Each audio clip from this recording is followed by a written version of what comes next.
primeira pessoa do plural, ou seja, não vai ser mais de um, são dois, seria ele e seu próprio filho.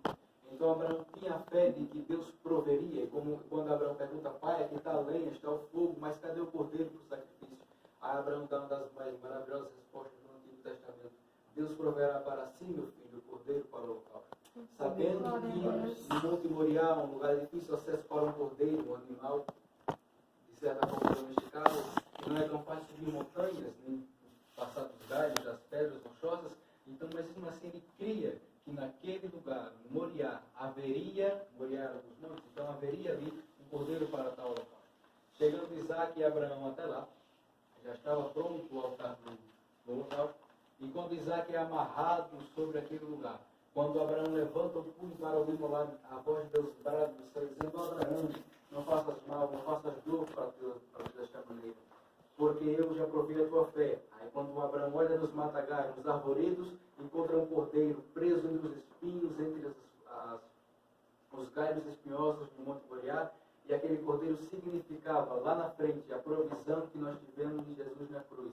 Simbolizava o Cristo que morreria por nós, o Cristo que se entregaria por nós, um cordeiro que não tinha nenhum pecado, um cordeiro que foi simplesmente imolado pelos nossos pecados, pelas nossas transgressões.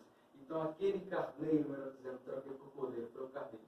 Aquele carneiro que foi entregado no lugar de Isaac, significa que o Jeová Jiré, que é a tradução mais íntegra da Bíblia, o Senhor proverá, Deus proverá, é um dos nomes de Senhor, de Javé, Deus.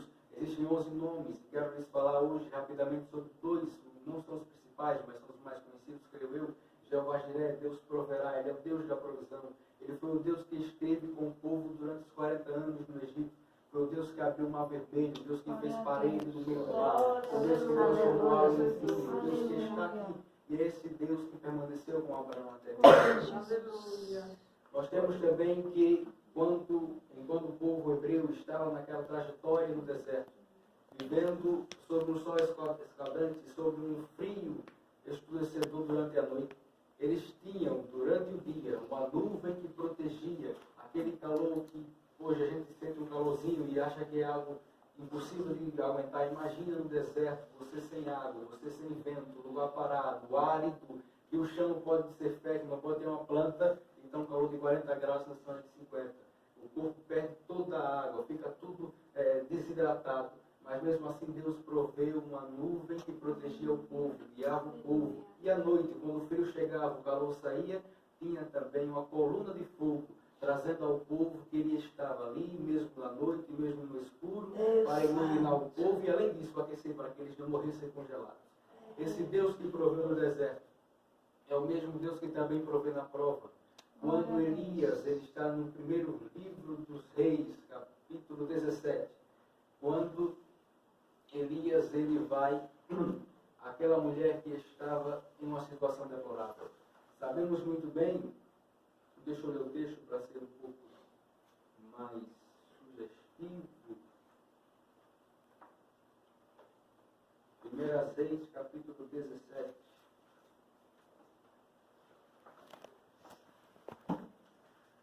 Diz assim, então Elias, o presbítero dos moradores de Gileade, disse a Acabe, tão certo como vive o Senhor Deus de Israel, perante cuja face estou, nem orvalho nem chuva haverá nestes anos, segundo a minha palavra.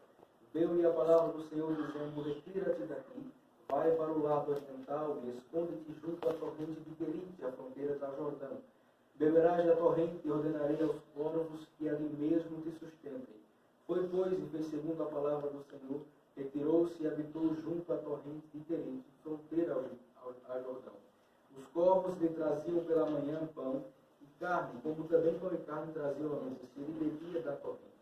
Mas passados os dias a torrente secou, porque não chovia sobre a terra. Então, como eu falei, o Deus que proveu no deserto é o mesmo Deus que também proveu na prova. Elias é ordenado antes, no capítulo 17, no início, ele disse que não haveria chuva nem orvalho sobre a terra, profetizou como Deus lhe mandou. E aí, quando ele vai a Querite, próximo à torrente do Rio Jordão, é um lugar próximo, fazem fronteiras essas duas cidades, e aí Deus ordenaria que naquele lugar, um lugar de difícil acesso na época, mas mesmo assim ele transforma um povo em um garçom. É um garçom de primeira são preparados para entregar carne e pão. Você já imaginou um povo trazendo carne e pão? Só quem faz isso é Deus, é o Jeová que é o Deus que provê, é o Deus que tem, o Deus que pode, é Ele quem faz. O povo é um animal de difícil acesso. A gente cria animal, ou não sei, um pouco inusitado, que é um papagaio, sabe que é até mesmo fácil de lidar com ele, porque é um animal que vai ficando domesticado. Um povo não. Se você for criar um povo, ele pode ficar bonzinho com você, mas daqui a um dia ele vai dar uma picada, vai arrancar um pedaço da sua carne, porque é da natureza do animal. Tem animais que têm uma natureza, outros têm outras naturezas, já vem de Deus. Como por exemplo a serpente, ele falou que haverá, colocaria inimizade entre ela e a sua geração, e até hoje nós não podemos contactar com a serpente, porque Deus prometeu essa coisa lá em Gênesis, quando há a queda do homem. Mas aí, o povo não é possível que ele fosse nos dias atuais. Naquela época não tinha adestramento de animal, não tinha toda a ciência que temos hoje. Mas mesmo assim Deus transformou o corvo em um garçom e serviu a Elias durante o tempo que ele ficou ali, trazendo pão e carne, ou seja, trazendo alimento para aquele profeta. E depois disso, na continuação do capítulo, nós temos dizendo aqui no versículo 10, não, versículo 9 diz: dispõe-te e vai a Sarepta, que pertence a Sidom, e demora-te ali, onde ordenarei uma mulher viúva e te dê comida. Então ele se levantou e se foi a Sarepta, chegando à porta da cidade. Estava ali uma mulher viúva, apanhando lenha. Ele a chamou e lhe disse: traze-me, peço-te, uma vasilha de água para eu beber. Indo ela buscá-la, ele a chamou e lhe disse: traz-me também um bocado de pão na tua mão. 12. Porém ela respondeu: tão certo como vive o Senhor teu Deus, nada tenho mãoseado. Há somente um punhado de farinha numa panela e um pouco de azeite numa botija. E veis aqui, apanhei dois cavatos e vou preparar este cesto, esse resto de comida, para mim e para o meu filho. Comê-lo-emos e logo morreremos. Elias lhe disse: não temas, vai e fazei o que disseste. Mas primeiro, faze dele para mim um bolo pequeno, e traze-mo aqui fora.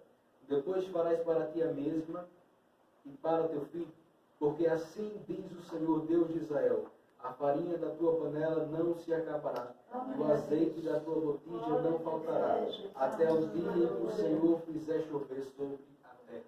Então Deus que proveu a Elias, agora estava utilizando Elias para dizer que também proveria naquela mulher. Ela pensava em fazer com que resto de farinha que restava uma comida temporária para o seu filho e para ela. E imaginava a morte, mas Deus pensava em resolver a situação. E imaginava na vida daquela mulher, até que houvesse chuva novamente na terra. Então, meus amados irmãos, o Deus que proveu no deserto é o mesmo Deus que proveu na prova para esta mulher. E também há uma história muito conhecida e até mesmo parecida com essa, em 2 Reis, no capítulo 4, com o sucessor de Elias, Eliseu, como começa dizendo: certa mulher das mulheres dos discípulos dos profetas clamou a Eliseu, dizendo: meu marido, teu servo, morreu. Tu sabes que ele temia ao Senhor, é chegado o credor para levar os meus 2 filhos, para lhe serem escravos. Eliseu lhe perguntou: que te hei de fazer? Dize-me que é o que tens em casa. Ela respondeu: tua serva não tem nada em casa, senão uma botija de azeite. Então disse ele: vai, pede emprestadas vasilhas e a todos os teus vizinhos vasilhas vazias e não poucas. Se vocês perceberam bem, nessas 2 histórias há algo em comum. O que é que há a ver com as 2 mulheres que elas tinham em casa? O azeite. O azeite é que não pode faltar em nossas vidas. O azeite simboliza a presença do Espírito Santo. Pode faltar comida, pode faltar roupa, falta sapato, mas tem que haver azeite na botija. Mesmo que for pouco, é do pouco que Deus transforma em muito. É do pouco que Ele faz um pouco de azeite na botija, várias vasilhas, e resolve o problema daquela mulher. Ela disse a Eliseu, parafraseando: meu marido morreu, vão levar os meus filhos, o que é que eu vou fazer? Aí Eliseu diz: mulher, o que é que eu posso fazer por ti? Declara-me o que tens em casa, declara-me o que tens no teu lar. Aí ela disse: eu tenho só um pouco de azeite numa botija, mas a fé daquela mulher, e como Deus usou o profeta Eliseu para dizer que Deus proveria na vida daquela mulher e de seus filhos o sustento através do azeite, porque era através da presença do Espírito Santo que somos fortalecidos e que cremos que Deus ainda provê nos dias atuais. Aleluia. Então, o mesmo Deus que proveu no deserto, proveu na prova, também é o mesmo Deus que proveu na guerra. Quando nós vemos o exemplo de Juízes, no capítulo, eu anotei porque a memória não está muito boa, no capítulo 15,